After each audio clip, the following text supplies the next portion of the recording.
mambo ya tabu, mambo ya shida. Usikiapo magonjwa, chanzo chake ni dhambi. Usikiapo shida namna yote ile, chanzo ni dhambi. Hebu geuka, mgeukie Yesu. Kwa nini uteseke duniani tena jana tena ikukute? Kwa nini? Ni bora ubadilike. Geuka, badilisha mtazamo, mgeukie Yesu. Leo tumekuja mahali hapa, tumezileta hizi habari njema za Yesu, habari za ufalme wa mbinguni.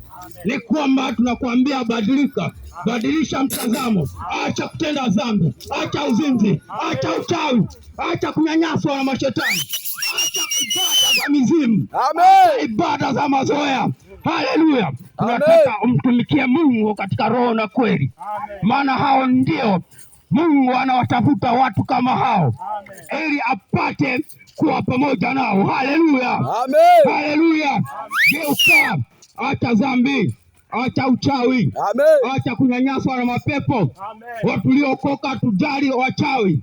Sisi tunamtegemea Yesu, hatujali, kwa maana huyu mwanaume ndiye anatulinda. Hatutegemei mailizi. Hayo mailizi unayotegemea ni kwamba huo ni utumwa wa shetani, huo ni utumwa. Achana na mambo kama hayo, achana na mambo kama hayo. Hayo mambo yanakupoteza, hayo mambo yanakupoteza. Leo tunakukaribisha, njoo nawe uonje uzuri wa Yesu, njoo nawe upate mambo mazuri ambayo yapo kwa Yesu.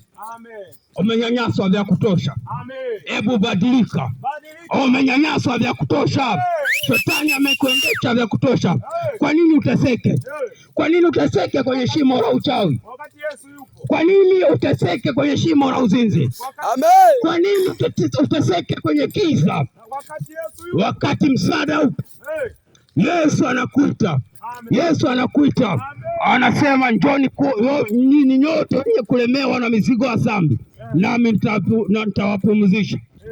Achana na ulevi, achana na